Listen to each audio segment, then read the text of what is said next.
Hello everyone, स्वागत है आप सभी का प्रेरणा कोचिंग सेंटर में। तो आज हम फिर से अपनी करंट अफेयर्स की क्लास शुरू करते हैं। तो आज का हमारा पहला क्वेश्चन है, महाराष्ट्र सरकार ने किसे पहला उद्योग रत्न महाराष्ट्र सरकार ने किसे पहला उद्योग रत्न अवार्ड देने का फैसला किया है? क्या देने का? उद्योग रत्न देने का फैसला किया है। तो इस क्वेश्चन का राइट आंसर बता रहा है जो महाराष्ट्र सरकार है उसने मतलब किसे पहला उद्योग रत्न अवार्ड देने का फैसला किया है। कहाँ की सरकार ने? महाराष्ट्र की सरकार ने। तो इस क्वेश्चन का राइट आंसर होगा रतन टाटा को। किसको? रतन टाटा। इस क्वेश्चन का राइट आंसर क्या होगा? रतन टाटा। जो अजय बंगा है ये वर्ल्ड बैंक के क्या है? अध्यक्ष।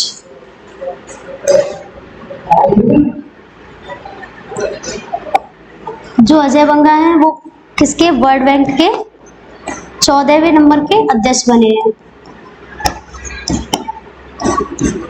कौन है? अजय बंगा। जो गौतम अडानी है ये अडानी ग्रुप के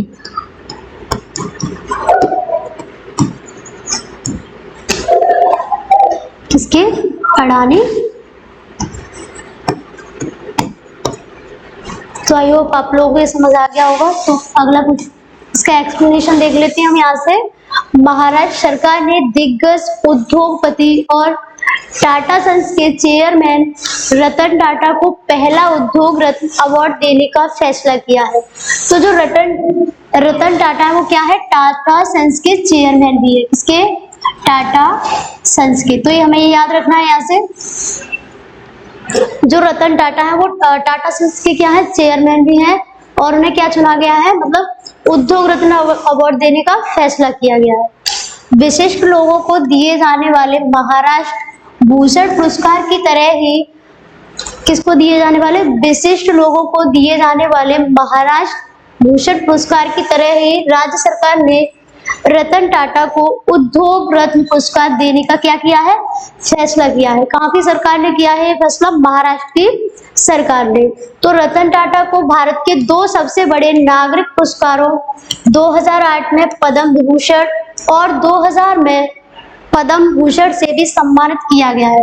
जो रतन टाटा है उन्हें सन 2008 में, कब? सन 2008 में नागरिक पुरस्कारों में मतलब पद्म विभूषण, कौन सा सम्मान?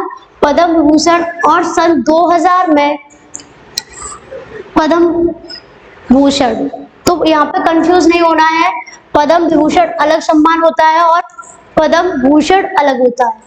पद्म विभूषण अलग सम्मान है और पद्म भूषण अलग है। तो किसको ये सम्मानित किया गया है? 2008 में पद्म विभूषण से और 2000 में पद्म भूषण से। किसको? रतन टाटा जी को। तो यहाँ से देख लेते हैं रतन टाटा को ऑस्ट्रेलिया के कहाँ के? ऑस्ट्रेलिया के highest civil honour order of the Australia award से भी किया गया है, सम्मानित किया गया है। कहाँ के अवार्ड से? ऑस्ट्रेलिया के हाईएस्ट ऑनर यानी ऑनर ऑफ ऑस्ट्रेलिया से भी क्या किया गया? रतन टाटा जी को सम्मानित किया गया है। उद्योग रत्न पुरस्कार एक राज्य स्तरीय पुरस्कार है। जो उद्योग रत्न पुरस्कार है एक ऐसा पुरस्कार है, एक राज्य स्तरीय पुरस्कार है जो महाराष्ट्र के औद्योगिक क्षेत्र में उत्कृष्ट योगदान देने वाले लोगों को क्या किया जाता है? दिया जाता है।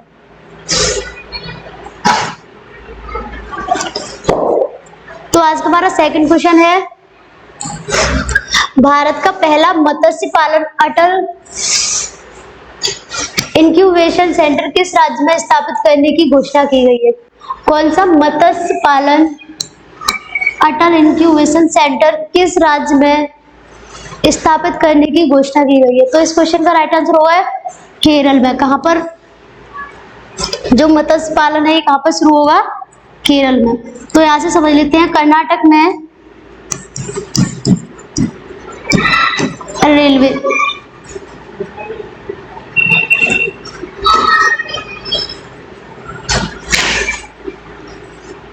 कर्नाटक में क्या बनने जा रहा है? सबसे बड़ा रेलवे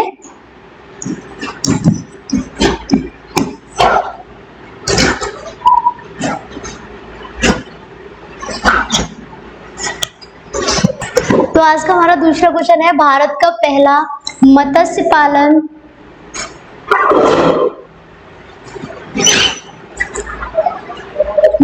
पालन अटल इंक्यूबेशन सेंटर किस राज्य में स्थापित करने की घोषणा की गई है? तो इस क्वेश्चन का राइट आंसर होगा ये केरल में। कहां पर की गई है? केरल में। जो कर्नाटक है यहाँ पर रेलवे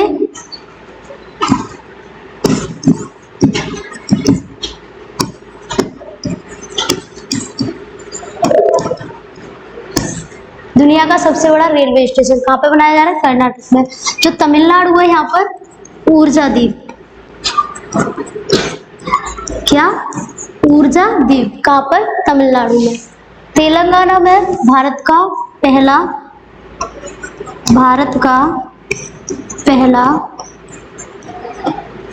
3D प्रिंटेड मंदिर। कौन सा? 3D प्रिंटेड मंदिर कहाँ बनाया जा रहा है? तेलंगाना में। कहाँ पर? तेलंगाना में। तो इसके एक्सप्लेनेशन को हम यहाँ से देख लेते हैं। Kerala university of fisheries and ocean studies मत्स्य पालन में भारत का पहला अटल इंक्यूबेशन सेंटर स्थापित करेगा। कहाँ पर? केरल में। अटल इंक्यूबेशन सेंटर पहल अटल इनोवेशन मिशन का हिस्सा है। जो अटल इंक्यूबेशन सेंटर है ये पहल किसका हिस्सा है? अटल इनोवेशन मिशन का क्या है? हिस्सा है, जिसका उद्देश्य देश के विभिन्न उद्योगों में नवाचार और उद्यमिता की संस्कृति को बढ़ावा देना है। जो ये पहल है इसका मुख्य उद्देश्य क्या है?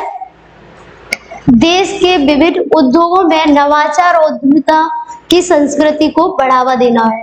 इसका प्राथमिक उद्देश्य क्षेत्र के भीतर स्टार्टअप और आविष्कारकशील पहलों को क्या है? पहलों के लिए एक सहायक और उत्साहजनक वातावरण प्रदान करने के मत्स्य पालन उद्योग में प्रगति को बढ़ावा देना है। किसको? मत्स्य पालन में जो प्रगति हो रही है उसको, मतलब उसके उद्योग में क्या है? बढ़ावा देना।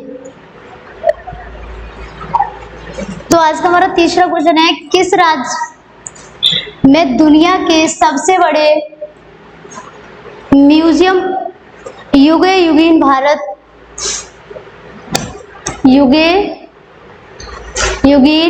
भारत का निर्माण किया जाएगा? किसका? युगीन भारत का निर्माण किया जाएगा। तो इस क्वेश्चन का राइट आंसर होगा नई दिल्ली। ये कहां पर किया जाएगा? नई दिल्ली में। तो यहाँ से समझ लेते हैं इनके ऑप्शंस। जो गुजरात है यहाँ पर मोदी स्टेडियम। कौन सा?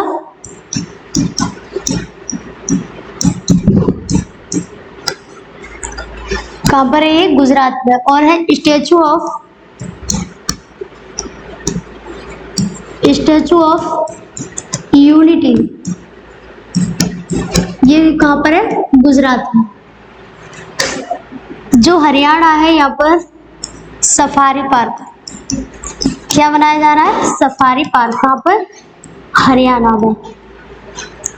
जो खंडवा है यहाँ पर दुनिया का सबसे बड़ा फ्लोटिंग सोलर प्लांट, क्या बनाया जा रहा है? Floating solar plant.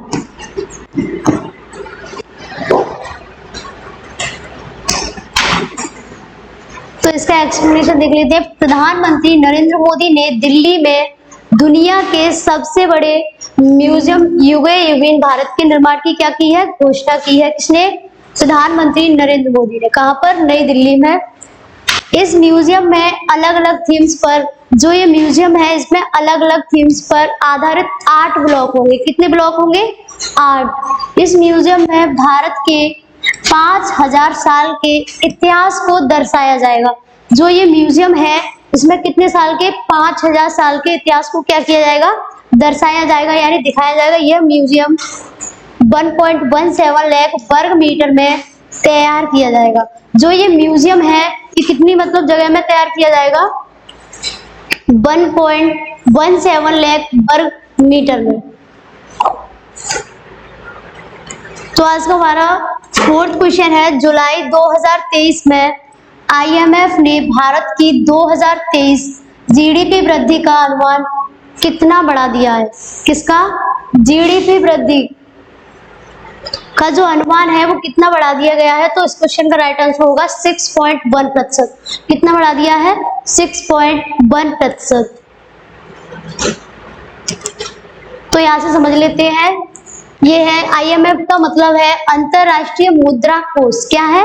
अंतरराष्ट्रीय मुद्रा कोष ने भारत की 2023 जीडीपी वृद्धि का अनुमान बढ़ाकर 6.1% कर दिया है। कितना कर दिया है? 6.1% कर दिया है। अंतरराष्ट्रीय मुद्रा कोष यानी आईएमएफ ने जुलाई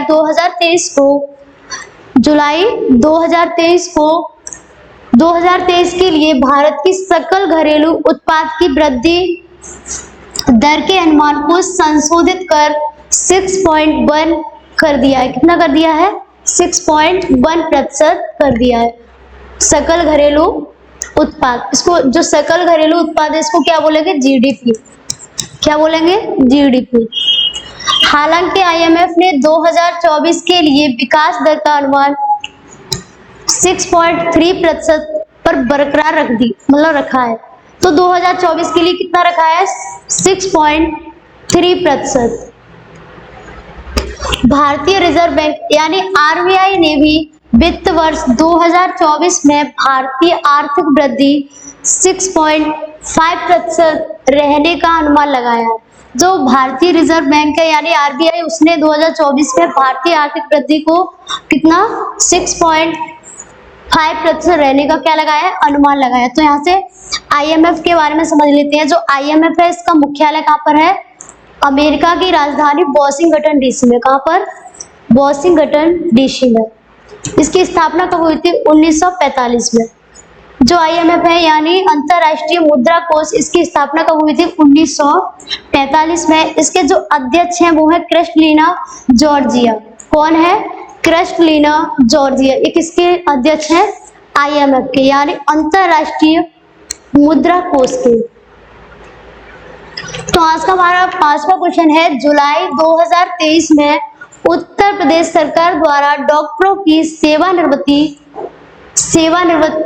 की आयु कितनी बढ़ा दी गई है? किसकी? सेवानिवृत्ति की जो आयु है वो कितनी बढ़ा दी गई? कहाँ के डॉक्टरों के? उत्तर प्रदेश सरकार द्वारा।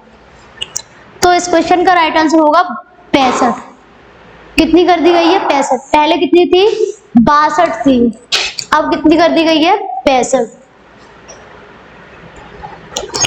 उत्तर प्रदेश सरकार ने डॉक्टरों की सेवानिवृत्ति की आयु बढ़ाकर 65 वर्ष करी है। कितनी? 65 वर्ष। उत्तर प्रदेश सरकार डॉक्टरों की कमी को दूर करने के लिए सरकारी डॉक्टरों की सेवानिवृत्ति की उम्र 62 साल से बढ़ाकर कितनी कर दी है? 65 साल करने के प्रस्ताव पर विचार कर रही है। तो जो डॉक्टरों की आयु थी वो पहले कितनी रखी जाती थी? 62। अब उसे कितने साल बढ़ा दिया गया? 3 साल, यानी 65 साल करने की क्या की रही है? प्रस्ताव पर विचार कर रही है। कहाँ की सरकार? उत्तर प्रदेश की। जनवरी में सेवानिवृत्ति की आयु 62 से 65 वर्ष तक बढ़ाने का प्रस्ताव का मूल्यांकन करने के लिए एक पैनल का गठन किया गया था। कब किया गया था ये? जनवरी 2023 में। वर्तमान में राज्य में 19,000 स्वीकृति पदों पर 14,000 डॉक्टर कार्यरत है। क्या है?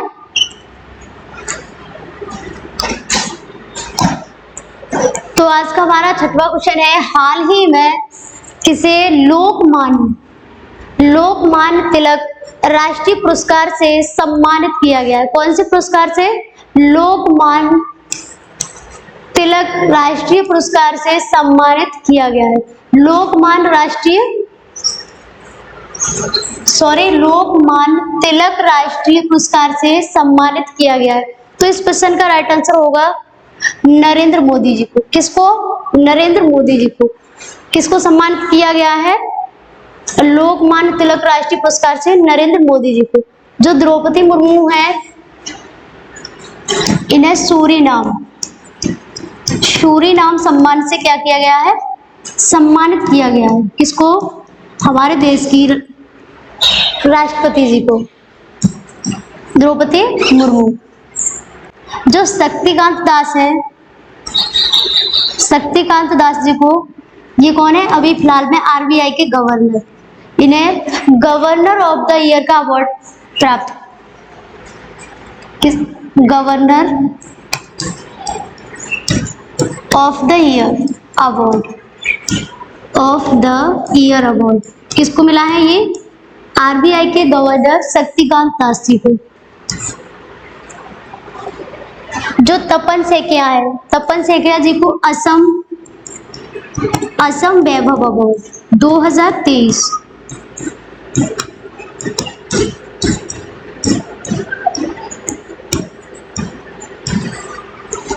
जो तपन सेकिया है इन्हें असम वैभव अवार्ड 2023 मिला है। तो यहाँ से समझ लेते हैं, प्रधानमंत्री नरेंद्र मोदी को पुणे में, कहां पर, जो लोकमान्य तिलक राष्ट्रीय पुरस्कार से सम्मानित किया गया है प्रधानमंत्री नरेंद्र मोदी को, ये कहां पर किया गया है? ये किया गया है पुणे में। यह पुरस्कार 1983 में तिलक स्मारक मंदिर ट्रस्ट द्वारा स्थापित किया गया था। जो ये पुरस्कार है ये 1983 में तिलक स्मारक मंदिर ट्रस्ट द्वारा क्या किया गया था? स्थापित किया गया था। यह पुरस्कार हर वर्ष 1 अगस्त को लोकमान्य तिलक की पुण्यतिथि पर दिया जाता है। जो ये पुरस्कार है ये कितनी तारीख को? 1 अगस्त को किसकी पुण्यतिथि पर दिया जाता है? लोकमान्य की यानी बाल गंगाधर तिलक की पुण्यतिथि पर दिया जाता है। कब दिया जाता है? 1 अगस्त को। प्रधानमंत्री नरेंद्र मोदी इस पुरस्कार के 41वें प्राप्तकर्ता बने हैं। जो प्रधानमंत्री नरेंद्र मोदी हैं ये इस पुरस्कार को प्राप्त करने वाले कौन से नंबर के बने हैं? 41वें नंबर के प्राप्तकर्ता बने हैं। तो आज का हमारा 7वां क्वेश्चन है, हाल ही में CRISL कर्शल द्वारा जारी की गई कॉर्पोरेट बैंकिंग में किस बैंक ने भारतीय स्टेट बैंक यानी SBI को पीछे छोड़ दिया है? तो इस क्वेश्चन का राइट आंसर होगा SBI को किस बैंक ने पीछे छोड़ दिया है? तो इसका राइट आंसर होगा HDFC बैंक ने। किसने? HDFC बैंक ने। तो HDFC बैंक का जो हेडक्वार्टर है कहां पर है? मुंबई में, मुंबई। इसके जो हेड है वो है शशिधर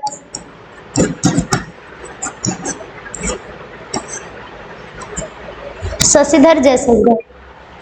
ICICI कौन सी बैंक? ICICI बैंक की जो स्थापना ये हुई थी 1994 में। इसका हेडक्वार्टर कहां पर है? मुंबई में। जो IDFC बैंक है इसका हेडक्वार्टर है, इसकी स्थापना हुई थी 2015 में। कब हुई थी? 2015 में। इसका भी हेडक्वार्टर कहां पर है? मुंबई में। तो इस बैंक जो IDFC बैंक है इसका भी हेडक्वार्टर कहां पर है? मुंबई में।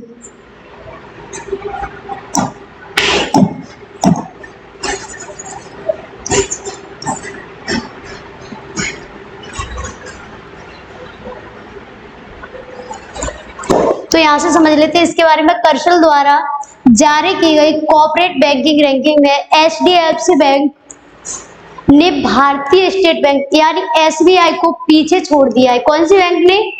HDFC बैंक ने। किसको? SBI बैंक को क्या किया है? पीछे छोड़ दिया है। कर्शल के एक प्रभाव कोएलिशन ग्रीनविच की रिपोर्ट भारत के कोऑपरेट बैंकिंग परिदृश्य में बदलती गतिशीलता पर प्रकाश डालती है। किस पर? भारत के कोऑपरेट बैंकिंग परिदृश्य में बदलती गतिशीलता पर क्या करती है? प्रकाश डालती है, जिसमें बड़े निजी और विदेशी बैंक सार्वजनिक क्षेत्र के बैंकों सहित छोटे बैंकों की कीमत पर क्या करते हैं? लोकप्रियता हासिल कर रहे हैं। जो बैंकों सहित छोटे बैंक हैं वो क्या करते हैं? कीमतों पर लोकप्रियता हासिल कर रहे हैं। तो आज का हमारा 8वां क्वेश्चन है, हाल ही में जारी आंकड़ों के अनुसार लापता महिला, किसकी? लापता महिलाओं की सूची में कौन सा राज्य शीर्ष पर रहा है? लापता महिलाओं की सूची में कौन सा राज्य टॉप पर रहा है? तो इस क्वेश्चन का राइट आंसर होगा महाराष्ट्र। कौन रहा है? महाराष्ट्र। और दूसरे नंबर पर यहाँ से जान लेते हैं, दूसरे नंबर पर रहा है मध्य प्रदेश। कौन सा रहा है? मध्य प्रदेश। तो पहले नंबर पर कौन है? महाराष्ट्र, दूसरे पे मध्य प्रदेश। जो बिहार है इसमें पक्षियों की प्रजाति सबसे अधिक क्या पाई गई है? पक्षियों की प्रजाति। जो राजस्थान है, ये राजस्थान में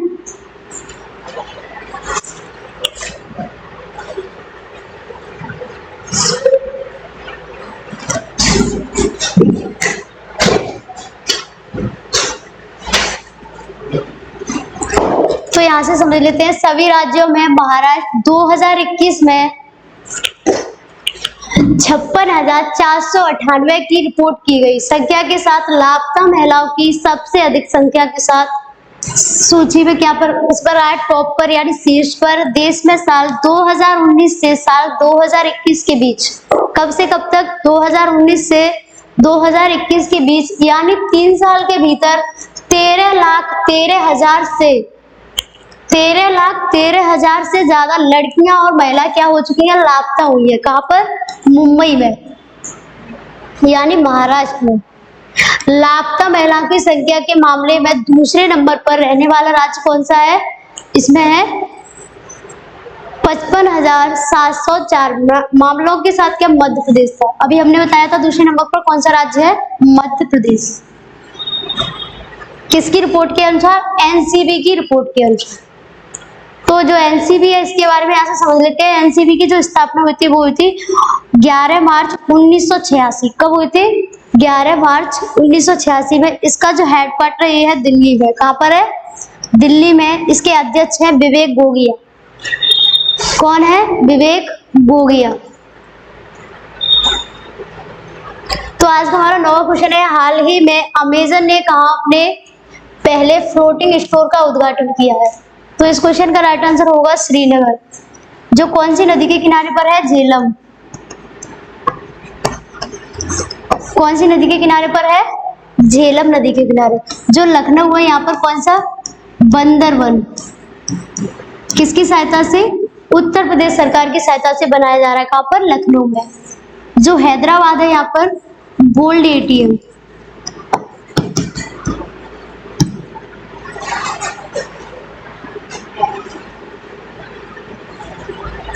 तो इसके बारे में समझ लेते हैं। अमेजन इंडिया ने श्रीनगर कश्मीर में डल झील पर अपने पहले फ्लोटिंग स्टोर का उद्घाटन किया है।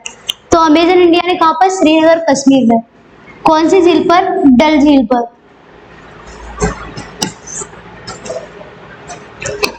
यह पहल ग्राहकों को विश्वसनीय और सुविधाजनक डिलीवरी सेवाएं प्रदान करने के लिए क्या है? अमेजन इंडिया की प्रतिबद्धता के साथ संरेखित है। साथ ही साथ छोटे व्यवसायों को लाभकारी कमाई के अवसरों को उठाने में क्या है? सहायक है।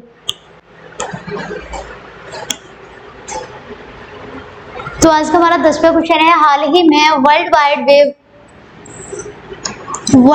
वेब दिवस कब मनाया गया है? तो इस क्वेश्चन का राइट आंसर होगा, ये मनाया गया है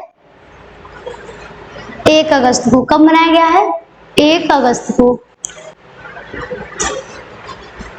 तो यहाँ से समझ लेते हैं वर्ल्ड वाइड वेब के बारे में और इसके महत्व को लेकर लोगों में जागरूकता फैलाने के लिए 1 अगस्त को वर्ल्ड वाइड वेब दिवस के तौर पर मनाया जाता है। वर्ल्ड वाइड वेब दिवस कब से मनाया जाने लगा है? 1989 से।